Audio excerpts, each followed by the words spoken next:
Hello and welcome back to my channel. Before I get into this week's video, if you haven't subscribed yet, please do. I'm so close to 2,000 subscribers, so do help me get there a little bit faster by clicking the subscribe button and keeping up with my fantasy journey. This game week has been crazy. I have seen so many people on Twitter that have got so many points on their bench, myself included. Very frustrating. But it's been absolutely wild. I think no one could have really predicted half of the scores that have happened this weekend. I have come out of it relatively unscathed. There are some that I am kicking myself over, but really it could have got a lot worse. Also, in exciting news, I'm on TikTok now and I'm having the best time on there. I've uploaded 2 matchday vlogs from both Forest games actually, Forest against Brighton and Forest against Liverpool. Ralph's bouncing his board, it's really annoying. And then I'm also going to start doing just short 60-second reviews of my team and then talking about my transfers and things. So do follow me at Yelena FPL on TikTok because I am having a wild time over there. In this week's video, we're just going to look through my team, see how I did, and then I will upload a transfer video later on in the week. But for now, let's have a look at the absolute masterpiece that is Finding Timo. I keep on adding bits to this intro, I'm so sorry. I do need to touch on the fact that last week I was saying about how you should take risks, don't be a sheep, don't bring in Foden and Saka because everyone else is doing it. I transferred out Trossard and I brought in Saka. I didn't bring in Ben Mee. But if I had brought in Ben Mee, this is a very roundabout way of thinking, but if I had brought in Ben Mee, he didn't actually play and then I would have picked up Andreas's 10 points. So I could be some kind of very obscure FPL genius. Just putting it out there. I'm not. But yeah, I think Saka, I would have ended up bringing Saka in this week anyway. Actually, that is quite interesting. If I'd have gone Ben Mee, yes, would have picked up Andreas's points and then would have also kept Trossard and he scored a goal. So I'd have got those points. Ah, the joy of being logical. From here on out, risk taker galore. That is going to be me. It probably won't be. I will probably make a very safe decision in this game week. But anyway, let's get into my video. I have so many things to discuss about my team this week that I don't actually know where to begin. But I'm currently 4 points above average. The goal is every single week to be above average. So hopefully I can cling on for a little bit longer above average. My rank is worse. I've gone into 341,000 now and I think I was at 288,000. So that's annoying. Ideally, I wanted to be kind of like 150,000 by this point, but these things happen. There is a hurdle, we will overcome it. I think I need to start following my gut instinct more because if I had done, I would have actually done better, but we will get into that. So let's start with the keeper. Thank goodness I didn't take a punt on Pope this week. I brought Ward back in and it was the right call to make. So Leicester against Wolves. Oh, Ralph is going to do my head in this video, I sense it. Leicester against Wolves, he made so many saves. How many to be precise? 5 saves in total. I must say, I think it's absolutely criminal. Oh goodness, sorry, Paul. I think it's absolutely criminal that he didn't get 3 bonus points. I am fuming about that. I don't know, I always say that I'm going to complain. Who can I complain to? Because honestly, this bonus point system drives me mental. Ward deserves so much better than that. But that was a really good result for me. And if you look at my team on the whole, 8 points goes a long way this week. Unfortunately, Leicester are playing City next week and we've all seen Haaland in action. I think it is very likely Leicester are going to concede. So I will be putting Pope in goal for next game week. But for this game week, it paid off. Very pleased with Ward. Coming on to my defenders, Kilman I wasn't that fussed about having. I only had 1 free transfer last week and I didn't want to waste it on defenders. I say waste. So I kept him in there and it is annoying because if you look at my bench, Nico Williams did so well against Liverpool and I really wish I played Nico Williams now and I wish I'd have had faith in him.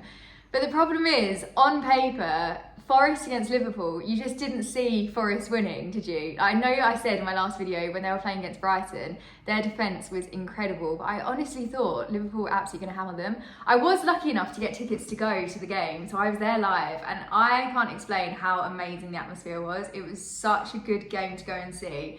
Forest fans are great. They were so enthusiastic. There was so much singing and chanting throughout the entire thing, but I can't explain it in comparison to other teams. Forest fans are just so passionate. It's such a nice atmosphere to be around and what a game to be at. Absolutely incredible. Forest just outdid themselves. It was so impressive. I have actually posted my matchday vlog, a mini vlog on TikTok, so do follow me at Yelena FPL and watch that just to get a little insight into my day. But back to my team. So Kilman, frustrated that I kept him in. I wish I'd have gone for Nico Williams, but realistically I wouldn't have made that decision. I wouldn't have taken a punt on the fact that Forest were going to win. Have I mentioned that Forest won against Liverpool? Mad. Kilman, I am looking to axe, to be brutally honest. Not really that fussed about having him in, and they obviously conceded goals. So this is the downside, obviously, having Ward in goal and then Kilman as a defender. Their upcoming fixtures as well, not feeling that optimistic about for Wolves. So I may transfer him out, or I may just end up benching him. There are a few things to decide in my upcoming transfer video. Trippier, disappointing. He's been my go-to man the last couple of weeks. All we got was the 2 points for him playing a full 90 minutes. Really sad. Since he come onto my team, he's just been consistently good, so it does feel really disappointing. I've mentioned it before that I have a fear of Harry Kane because he's not on my team, so I am pleased that Spurs only scored 1 goal. But even so, obviously Newcastle conceded a goal, so that's frustrating. I'll keep him on my team because we know that he probably will pull out another 5 points next week, she says confidently. He will stay put, and he is such a decent asset to have on my team, but it is one of those ones where I kind of thought Trippier was going to help save my game week this week, and it hasn't happened. And then Cancelo as well, similar. He only got the 2 points for playing the full 90 minutes. And now this has been 2 weeks in a row where Cancelo's only gotten me 2 points. We need the Southampton revival back. We need the 18 pointers. Bring them in, please. So desperate for points this week. It was a real struggle. So that is annoying. But again, my City assets. I'm annoyed that I've taken out Kevin De Bruyne and I've kept Cancelo, but I think financially I have to do it because I decided to bring in Salah, which we will get into that as well. Honestly, why am I making these decisions? But Cancelo, we know that he will shine at some point. So again, holding on to him for now. And then on to the midfield. Salah. We need to have words. Apologies, just getting the ball from Ralph again because he's so annoying. Salah. I took out De Bruyne to bring in Salah. How? Why? I also took out Trossard to bring in Saka, and Trossard ended up doing better than Saka. So my transfer history is just not going very well at the moment. It's very, very annoying. I think at the start of the season, I was going on, patience is key, roll with it, roll your transfers, it will give you more to play around with. Did I follow that advice for the last however many weeks? No, not at all. I'm being attacked by a small dog. Really annoyed with myself, and I was so convinced from everything. Liverpool's lineup, the formation, the fact they were playing against Forest, it was all pointing towards Salah just getting a hat-trick, something, but nothing, absolutely nothing. 2 points. If you captain Salah, hats off to you for taking the punts because everything was in your favour. But getting 4 points in total must have been the most frustrating thing. So I am so sorry if you captain Salah. It was so worth the risk, but it did not pay off whatsoever. It shouldn't even be a risk. I feel very passionate about this. I'm so annoyed. So I think I am just going to give up with Salah because it's so much money. And when you are getting like Andreas, Trossard, getting more points than him in a week, I know sometimes these things are quite unlikely to happen.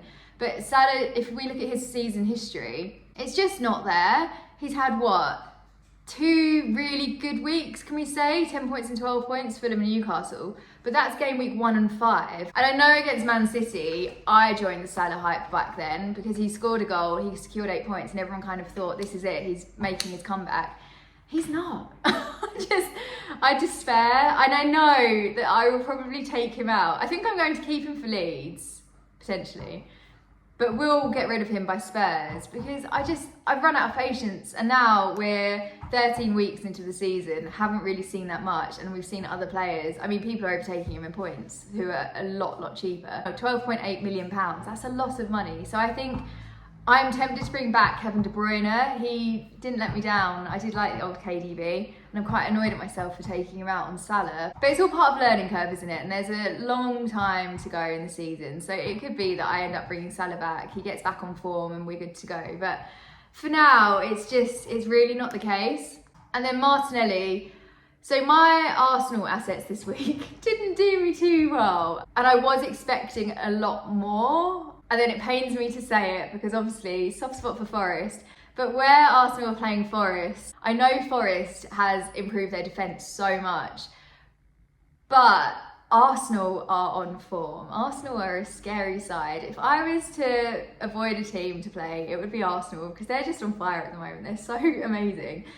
So I was thinking about tripling up and getting another Arsenal player in maybe, but then I do think they're playing Chelsea in game week 15 And we know how I feel about having players that are good against Chelsea. It makes me very nervous for the actual game itself. So I don't know if I can bring myself to do that, because then I've got a transfer headache. But I will keep Martinelli, and I will also keep Saka, because I do think they are going to do some big things against Forest next week. But Saka is the other one. So I brought him in last week on my transfer. Ends up getting a blooming yellow card, which he shouldn't have gotten. I have got so many letters of complaints to write about this week, honestly. I've got bonus points to moan about, and I've got yellow cards to moan about.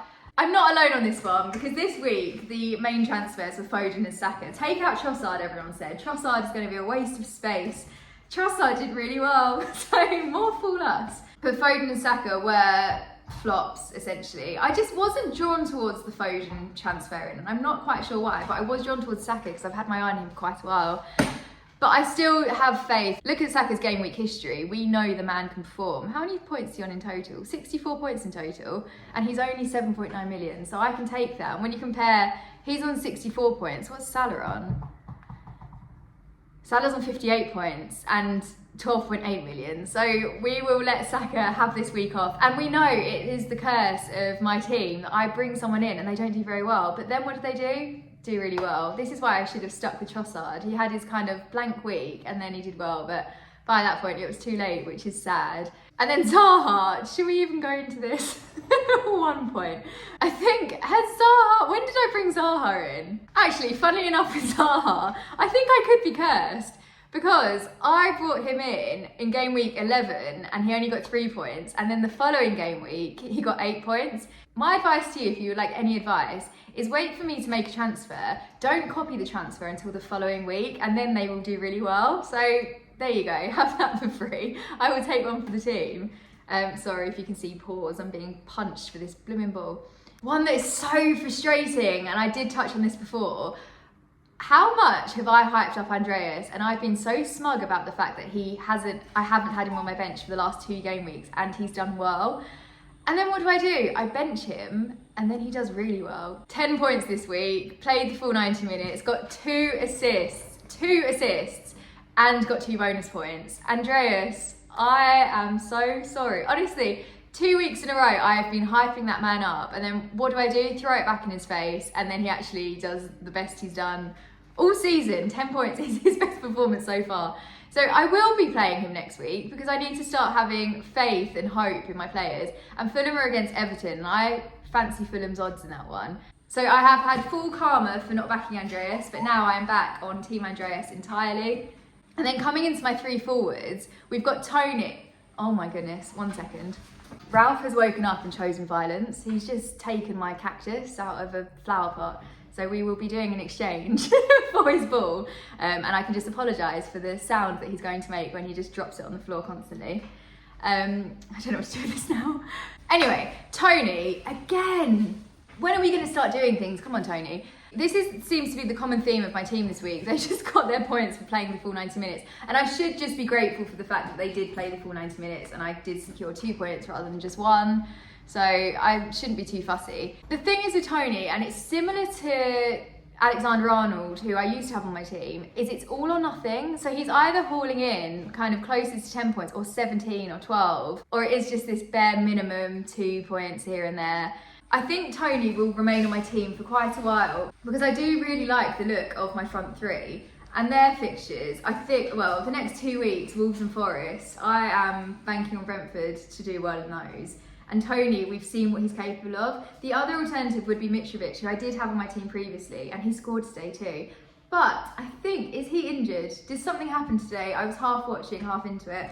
But I did see some tweets saying that things aren't looking too good. So I think with Tony and Mitrovic, you're going to get kind of similar performances where suddenly you're going to have FOMO about one of them. And then maybe as well with Jesus. I was tempted to bring him in at some point, but the yellow card situation, thank you to the people in my previous video that commented to make me aware of this. Tony, Jesus and Mitrovic are all ones that I'd want to have, but I think I'm going to stick with Tony on this one. Oh, Holland, I love him. I just think he is so great. The man is unstoppable. It doesn't even matter who they're playing. You know he's going to score 26 points. I will take that. 2 goals scored, just absolutely delightful stuff. 3 bonus points, of course. Give him all of the bonus points. Absolutely incredible. He makes me feel at peace. Having Haaland on my team is a good thing. It releases some sort of serotonin, I'm sure. And then that was all only playing 79 minutes. This man, is there anything he can't do? He was 100% made in a laboratory somewhere for perfect footballers. I will stop. I'm going to swiftly move on to my next player. Actually, I'm more excited by my next player, so I don't think this is going to tone down. Best till last, the absolute best till last, Ollie Watkins. Yes, he only got 6 points, but what did I say in my last video? I'm going to be stubborn. I'm even sitting up right now. I'm going to be so stubborn and keep Ollie Watkins in my team until he does something. And what did he do this week? Something. Scored a goal. Could not believe my eyes. My phone blew up. Well, it didn't. I think I had 3 people text me and then 1 tweet. But for me, that was my phone blowing up. I was so excited. I can't believe he scored. Thank goodness, because he would have been one that I potentially would have transferred out. And if I was still in my I'll take a -4 hit, who cares? I would have taken a -4. I probably would have brought in Mitrovic, who actually did score as well. So no, I'm pleased that I stuck with Ollie Watkins. I'm so happy. I made a TikTok about it, everything. So that was a good call. I'm glad it's paid off. Will he stay with me long term? I don't know. He might get benched, I'm not sure. But the way FPL is going at the moment, he'll probably end up just hauling in tons of points. But absolutely over the moon. And also, what a change in Villa since they've got rid of Gerrard. It's not nice to see a manager go, but when suddenly Villa have pulled a 4-0 win out of the bag, maybe, yeah, I think that was probably the right call. That was a fun game to be a part of. And again, this is where my bias comes in about picking players that aren't popular, that aren't necessarily guaranteed to score, because when they do, it's so exciting. And I was expecting the bare minimum from Ollie Watkins today. Judging by how the rest of my team was doing, I did not expect Watkins to score. I thought if anything he was gonna, I don't know, get a red card or something, because that's the way things were going. But absolutely over the moon. I can end this video on a high because I love Ollie Watkins. You heard it here first. And then very, very quickly touching on my final member of the bench, Emerson Royale. I am quite relieved that he didn't secure any points. He didn't do well at all. It was a very tough game for Spurs, bless their hearts, but he got a yellow card and conceded a goal. I was so nervous that this was going to be my 3rd person on the bench that was going to bring in 8 points. Thankfully, it didn't happen. So 2 good calls on my bench this week and 2 bad ones, but the bad ones, the odds were that they weren't going to be the big hitters of my team, so I won't be too upset about it, but I do think I need to start having more faith in players that I get really excited about. For example, Ollie Watkins. I've already said in this video I might bench him. I just can't learn from my mistakes. Maybe next week I will play Andreas, Nico Williams, Ollie Watkins, and then just bench Salah, Trippier and Cancelo. I don't know. I won't do that because I'm not a risk taker, but yes. So anyway, that's how my team did this week. So there you have it. Like I said, mixed one this week. I think I need to have more faith in some of the players. Maybe that's my message to take. Andreas, he did really well for me 2 weeks in a row and then I benched him. What kind of thanks is that? Same with Nico Williams last week, praising him, but not enough faith to actually play him. So I need to learn how to trust these players. I will be uploading a video picking my team, doing my transfers later on this week, probably Wednesday or Thursday. So do subscribe if you haven't already so you can keep up with that. I am also on Twitter at Yelena FPL. I've joined TikTok, which is so thrilling. I'm actually having loads of fun on TikTok, I must admit, it's really good. And I've been uploading, sorry, Ralph is bouncing his ball. I've been uploading matchday vlogs on there and things. So keep up with that too, follow me on there. And I will see you in the next video.